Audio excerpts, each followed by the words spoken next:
Bonjour, ici Michel pour Ciné Techno, et aujourd'hui je vous parle du film SWAT Under Siege de Tony Giglio, sorti en Blu-ray chez Sony Pictures le 1er août 2017 et mettant en vedette Sam Jagger, Adrian Palicki et Michael J. White. Une équipe du SWAT est attaquée par un groupe de criminels bien organisés après qu'une opération soit tournée à l'imprévu et qu'un homme au passé mystérieux se retrouve sous leur protection. Techniquement, le film est en lien direct avec SWAT, un film de 2003, et SWAT Firefight en 2011. Mais il ne s'agit pas d'une suite, cependant, on a vraiment l'impression que le film suit une histoire qui précède celle qu'on regarde, comme si on devait connaître les personnages et ce qu'ils ont vécu.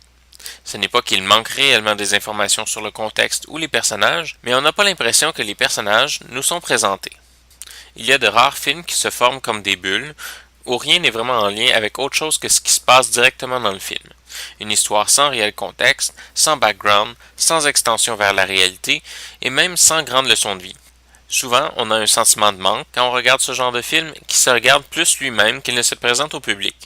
Ici, le sentiment de manque est réel. Il manque l'histoire qui pourrait se résumer à « ça tourne mal, on est attaqué et on s'en est sorti ».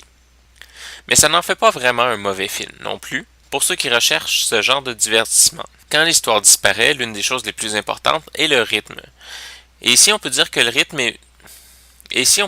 rythme du film est maintenu et travaillé avec talent. On ne tombe pas seulement dans l'action effrénée et répétitive, et on n'a jamais vraiment l'impression d'avoir un temps mort qui tue le film. Les personnages sont tous très peu développés. On ne sait à peu près rien sur eux et on ne semble pas vouloir créer d'attachement entre eux et les spectateurs. Mais le film ne bague pas la construction des personnages. Elle l'élimine, et ça fonctionne étrangement même si c'est probablement ce qui nous donne l'impression d'avoir affaire à une suite directe.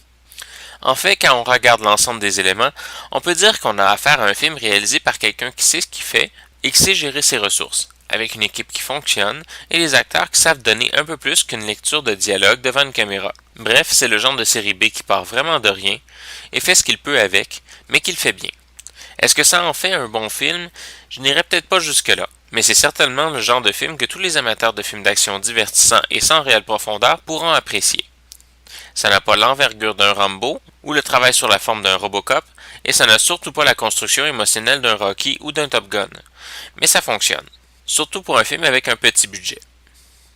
Le film est présenté en format d'image 1.78, en anglais DTS HD Master Audio, ainsi qu'en français, hongrois et russe Dolby Digital 5.1 avec les sous-titres en anglais, arabe, bulgare, chinois, croate, tchèque, danois, estonien, finnois, français, grec, hébreu, hongrois, islandais, coréen, letton, lituanien, norvégien, portugais, portugais brésilien, romanien, russe, serbe, slovaque, slovène, espagnol, suédois, thaï et turc. Il n'y a pas de supplément sur le disque.